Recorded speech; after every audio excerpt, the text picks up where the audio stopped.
नवरात्रि की सभी को बहुत बहुत शुभकामनाएं। आज पहला नवरात्रि देवी का व्रत है जिसमें देवी शैलपुत्री की पूजा आराधना की जाती है। तो नवरात्रि की जो कथाएं हैं वह इस प्रकार से है। पहले दिन की कथा। महर्षि मार्कंडेय जी बोले, सूर्य के पुत्र सावर्णी की उत्पत्ति की कथा विस्तार पूर्वक कहता हूँ, सुनो। सावर्णी महामाया की कृपा से जिस प्रकार मनवंतर के स्वामी हुए उनका हाल भी सुनो। पहले स्वारोचित नामक मनवंतर में चैत्रवंशी सूरत नाम के एक राजा थे। सारी पृथ्वी पर उनका राज्य था। वह प्रजा को अपने पुत्र के समान मानते थे, तो भी कोला विध्वंसी राजा उनके शत्रु बन गए। दुष्टों को दंड देने वाले राजा सूरत की उनके साथ लड़ाई हुई। कोला विध्वंसियों के संख्या में कम होने पर भी राजा सूरत युद्ध में उनसे हार गए। तब वह अपने नगर में आ गए। केवल अपने देश का राज्य ही उनके पास रह गया और वह उसी देश के राजा होकर राज्य करने लगे। किंतु उनके शत्रुओं ने उन पर वहां भी आक्रमण किया। राजा को बलहीन देखकर उनके दुष्ट मंत्रियों ने राजा की सेना और खजाना अपने अधिकार में कर लिया। राजा सूरत अपने राज्याधिकार को हार कर शिकार खेलने के बहाने घोड़े पर सवार होकर वहां से एक भयंकर वन की ओर चले गए। उस वन में उन्होंने महर्षि मेधा का आश्रम देखा। वहां मेधा महर्षि अपने शिष्यों तथा मुनियों से सुशोभित बैठे हुए थे और वहां कितने ही हिंसक जीव परम शांति भाव से रहते थे। राजा सूरत ने महर्षि मेधा को प्रणाम किया और महर्षि ने भी उनका उचित सत्कार किया। राजा सूरत महर्षि के आश्रम में कुछ समय तक ठहरे। अपने नगर की ममता के आकर्षण से राजा अपने मन में सोचने लगे, पूर्व काल में पूर्वजों ने जिस नगर का पालन किया था वह आज मेरे हाथ से निकल गया है। मेरे दुष्ट एवं दुरात्मा मंत्री मेरे नगर की अब धर्म से रक्षा कर रहे होंगे या नहीं। मेरा प्रधान हाथी जो कि सदा मद की वर्षा करने वाला और सूरवीर था, मेरे वैरियों के वश में होकर न जाने क्या दुख भोग रहा होगा। मेरे आज्ञाकारी नौकर जो मेरी कृपा से धन और भोजन पाने से सदैव सुखी रहते थे और मेरे पीछे पीछे चलते थे, अब वह निश्चय ही दुष्ट राजाओं का अनुसरण करते होंगे तथा मेरे दुष्ट एवं दुरात्मा मंत्रियों द्वारा व्यर्थ ही धन को व्यय करने से संचित किया हुआ मेरा खजाना एक दिन अवश्य खाली हो जाएगा। इस प्रकार की बहुत सी बातें सोचता हुआ राजा निरंतर दुखी रहने लगा। एक दिन राजा सूरत ने महर्षि मेधा के आश्रम के निकट एक वैश्य को देखा। राजा ने उससे पूछा, भाई तुम कौन हो? यहाँ तुम्हारे आने का क्या कारण है? और तुम मुझे शोकग्रस्त अनमने से दिखाई देते हो, इसका क्या कारण है? राजा ने यह नम्र वचन सुनकर वैश्य ने महाराज सूरत को प्रणाम करके कहा। वैश्य बोला, राजन, मेरा नाम समाधि है। मैं धनियों के कुल में उत्पन्न एक वैश्य हूँ। मेरे दुष्ट स्त्री पुत्र आदिकों ने लोभ से मेरा धन छीन लिया है और मुझे घर से निकाल दिया है। मैं इस तरह से दुखी होकर इस वन में चला आया हूँ और यहाँ रहता हूँ। मैं इस बात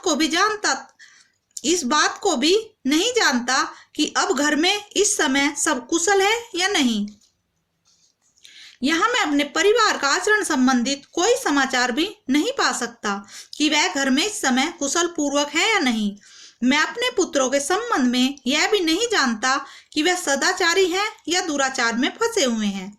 राजा बोले, जिस धन के लोभी स्त्री पुत्रों ने तुम्हें घर से निकाल दिया है, अब तुम उनके बारे में क्यों चिंता कर रहे हो? फिर भी तुम्हारा चित्त उनसे क्यों अलग नहीं हो रहा? क्यों प्रेम कर रहे हो उनसे? वैश्य ने कहा, मेरे विषय में आपका ऐसा कहना ठीक है, किंतु मेरा मन इतना कठोर नहीं है। यद्यपि उन्होंने धन के लोभ में पड़कर पितृ स्नेह को त्याग कर मुझे घर से निकाल दिया है, तो भी मेरे मन में उनके लिए कठोरता नहीं आती। हे महामते, मेरा मन फिर भी उनमें फंसा रहता है। इस बात को जानता हुआ कि मैं उनकी ध्यान ना करूं, उनसे चित हटाऊं, तो इसीलिए मैं दुखी रहता हूं, क्योंकि मेरा चित बार बार वहीं जाता है। मैं उनके लिए लंबी लंबी सांसें ले रहा हूं। उन लोगों ने प्रेम नाम को भी नहीं समझा है, फिर भी ऐसे निस्नेहियों के लिए मेरा हृदय कठोर नहीं होता है। महर्षि मार्कंडेय जी ने कहा, हे ब्राह्मण, इसके पश्चात महाराज सूरत और वे वैश्य दोनों महर्षि मेधा के करीब उनके आश्रम में चले गए और उनके साथ यथा योग्य न्याय संभाषण करके दोनों ने वार्ता आरंभ की। राजा बोले, हे भगवान, मैं आपसे एक बात पूछना चाहता हूँ, सो आप कृपा कर मुझे बताइए। मेरा मन मेरे अधीन नहीं है, इससे मैं बहुत दुखी हूँ। राज्य धनादि की चिंता अभी तक मुझे बनी हुई है और मेरी यह ममता अज्ञानियों की तरह बढ़ती ही जा रही है। और यह समाधि नामक वैश्य भी अपने घर से अपमानित होकर आया है, अपने स्वजनों ने ही इसे त्याग दिया है। स्वजनों से त्यागा हुआ भी यह उनसे हार्दिक प्रेम रखता है। इस तरह हम दोनों ही दुखी हैं। हे महाभाग, उन लोगों के अवगुणों को देखकर भी हम दोनों के मन में उनके लिए ममता जनित आकर्षण बना हुआ है। हमारे ज्ञान रहते हुए भी ऐसा क्यों है? अज्ञानी मनुष्य की तरह हम दोनों में यह मूर्खता क्यों है? महर्षि मेधा ने कहा, विषम मार्ग का ज्ञान सब जंतुओं को है। सबों के लिए विषय पृथक पृथक होते हैं। कुछ प्राणी दिन में नहीं देखते और कुछ रात को, परंतु कोई जीव ऐसे हैं जो दिन और रात दोनों में देख सकते हैं। यह सत्य है कि मनुष्य में ज्ञान प्रधान है, किंतु केवल मनुष्य ही ज्ञानी नहीं होते, पशु पक्षी आदि भी ज्ञान रखते हैं। जैसे यह पशु पक्षी ज्ञानी है, वैसे ही मनुष्य का ज्ञान, और जो ज्ञान मनुष्यों में है वैसे ही पशु पक्षियों में भी है। यथा अन्य बातें भी दोनों में एक जैसी पाई जाती है। ज्ञान होने पर भी इन पक्षियों की ओर देखो कि अपने भूख से पीड़ित बच्चों की चोंच में कितने प्रेम से अन्न के दाने डालते हैं। हे राजन, ऐसा ही प्रेम मनुष्यों में अपनी संतान के प्रति पाया जाता है। लोभ के कारण अपने उपकार का बदला पाने के लिए मनुष्य पुत्रों की इच्छा करते हैं और इस प्रकार मोह के गड्ढे में गिरा करते हैं। भगवान श्री हरि की जो माया है, उसी से यह संसार मोहित हो रहा है। इसमें आश्चर्य की कोई बात नहीं है, क्योंकि वह भगवान विष्णु की योग निद्रा है। यह माया ही तो है जिसके कारण संसार मोह में जकड़ा हुआ है। यही महामाया भगवती देवी ज्ञानियों के चित्त को बलपूर्वक खींचकर मोह में डाल देती है और उसी के द्वारा संपूर्ण जगत की उत्पत्ति होती है। यही भगवती देवी प्रसन्न होकर मनुष्य को मुक्ति प्रदान करती है। यही संसार के बंधन का कारण है तथा संपूर्ण ईश्वरों की भी स्वामिनी है।